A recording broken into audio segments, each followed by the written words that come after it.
Well, hello and welcome to Overdevest Nurseries on a very pleasant morning in early spring.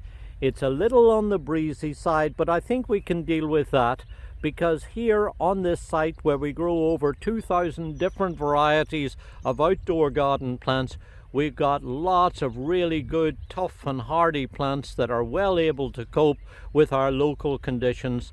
That's the Northeast and Mid-Atlantic states of the US. Ones that I hope you'll get a chance to grow and enjoy in and around your home.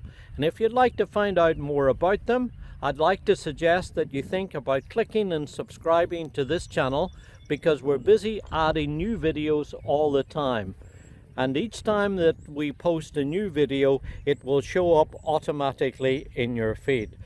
And you know, as I go through and look sometimes at the origins of some of the plants we grow, I'm continually amazed how plants happen to just arrive at the right time, at the right place, and be spotted by somebody who had the knowledge to know that this was different. And without that talent, we would not be able to have them and to grow them in their gardens.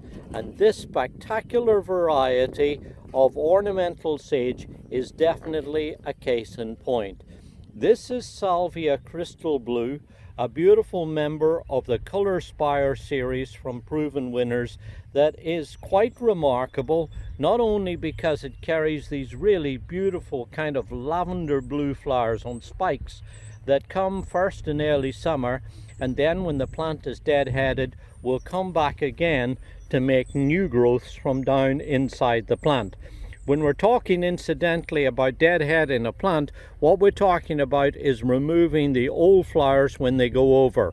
Right now, as you see, this plant is flowering here with this beautiful spike. Now, as it goes through, you'll see that the flowers here on the base will begin to fade and then they fall off, and then gradually it spreads up through to the top of the plant, all the time giving off beautiful color.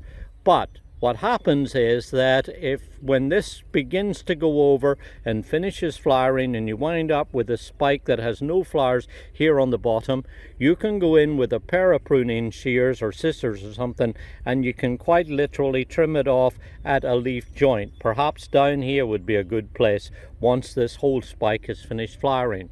When you do that, then you'll encourage it to make new fresh growth from the base and then go into a new round of flowering. And of course, that keeps it bushy and compact, but it also keeps it flowering. Very important. You can do this with a lot of other perennials as well as other varieties of ornamental sage. This is a variety that is really nice and hardy and easy to grow. Only gets to about 18 inches to at most 2 foot high. And then, as I say, grows easily in a sunny, well-drained position. It's definitely one that you could think about planting out in your garden, either as a single plant, or perhaps if you have the space, you'd put them out in a mass. And when you do that, you'll bring in lots of pollinating insects, butterflies and so on, things that really come and visit the flowers and love them. And also what's neat about this plant too is, before I forget to mention, it's important, and that is that it has these aromatic leaves that things like rabbits and deer normally leave alone. So lots of good reasons why this plant should be grown. But I started out by telling you about the chance discovery of this plant, and it really is quite remarkable. You see, round about 2009, 2010, Jerry van der Kolk, who was working on a landscaping site in the northern suburbs of Chicago, working on a stand of Salvia Maynite, which is a very good, really good plant, was a perennial plant of the year. You'll find out about it if you're interested elsewhere on this channel. We did a video on it. Really good, reliable, bright, dark purple blue variety that was raised and bred in Germany. Well, anyway, in amongst that, he happened to notice one that was completely different. It had these lavender blue flowers on it. So knowing that this was really something of potential, he got hold of the people at Walter's Gardens and then introduced them to it. They took a look at it, they grew out some plants, they tested and trialed it, and then the plant was introduced, as you see, through proven winners. So it's really quite remarkable how, without the vision and talent of one person, this plant could have been lost forever, and we would not have the opportunity for us all to be able to grow it in our garden. Quite by chance, happened to occur.